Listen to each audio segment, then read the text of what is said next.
Ooh, here's a new word. Gradient. The gradient is a number, and the gradient is a number that represents how steep the line is. If the gradient is really big,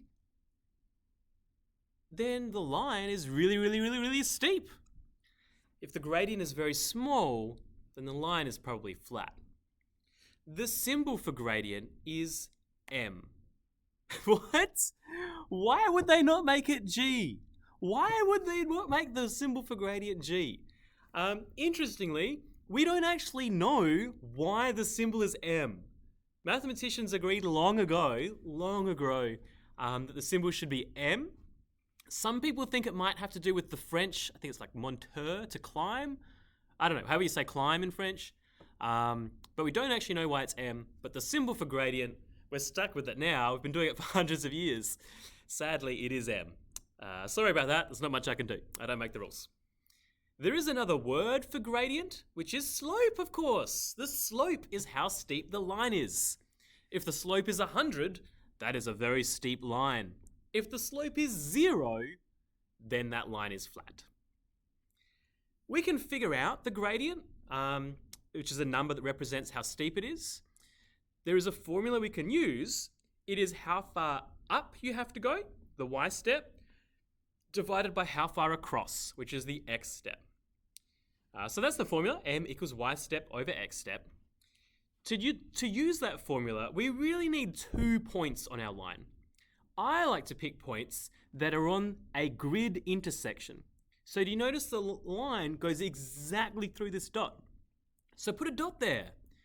Another point that I'll pick is this one up here, because the line goes exactly through this, right on the pinpoint of that grid intersection. So we put a dot there. You might also have picked this point here instead, or this point here. There are many correct answers, and in fact, it doesn't really have to be on the intersection of a grid. You could do it here, for example, if you really wanted to, but it's a lot easier if you pick 2 points, any 2 points, that are at grid intersections, like here and like here.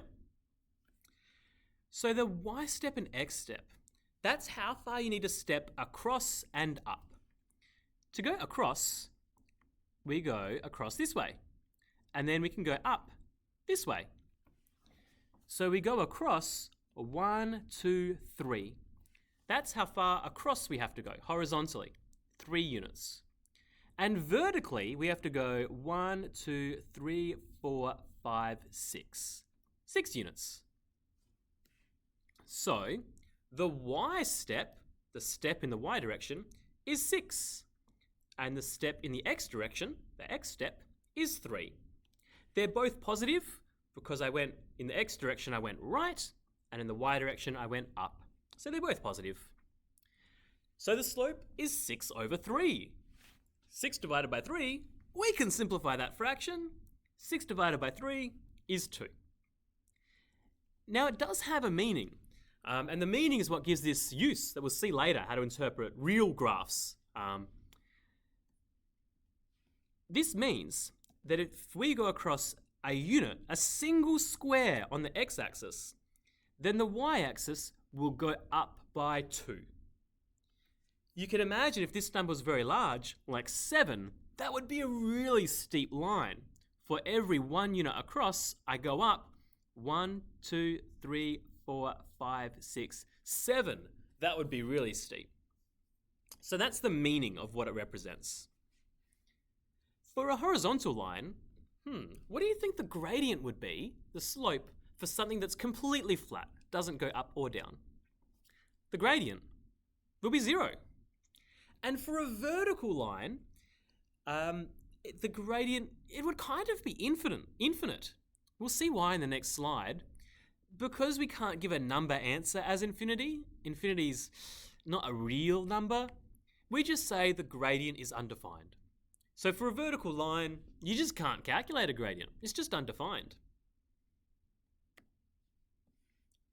We'll go through some more examples here. Find the gradient of each line segment. Here I've got a line segment. And again, we need to pick 2 points that lie on the line and go through a grid intersection, like this one here And that one doesn't go through a grid intersection, does it? But this one does. It's at the intersection of two blue lines. And we go across 2 and up 1, 2, 3 squares. So the slope is, or the gradient, same thing. Gradient equals y step over x step. The y step is 3, the x step is 2, so the slope is 3 over 2. Or alternatively, 1.5. Can you see? For each unit across, we go across a unit, we go up 1.5. This one here, well, we already know, actually, if you're paying attention on the last slide, what this one's going to be. But we can do the same thing. We can pick 2 points. The slope is y step over x step. The y step, well, I don't go up or down at all. The y step is 0. And the x step is 1, 2. So horizontally, I move 2 spaces, and vertically, I don't move at all. It's 0. 0 divided by 2 is 0. So the slope of a horizontal line is 0. Ooh. This one's looking backwards. It's going down. In English, we read from left to right, and as you read from left to right, we're going down. So this is going to be negative because it's going down. We can do the same thing though. Pick this point, and this one here is on a grid intersection. We need to go down 1 unit and across 3. Slope is y step over x step. Because we went down 1 unit, the y step is negative, -1. We still went to the right 3 units, so the x step is still positive. And I would suggest always just go across to the right for the x step. You can always leave the x step positive. It's just that the y step might be negative, maybe. Now to figure out if this fraction is positive or negative, I might actually write this a little bit neater. Ironically, in my messy pen, I've got a negative divided by a positive, negative and a positive make a negative. So this is -1 over 3, -1/3.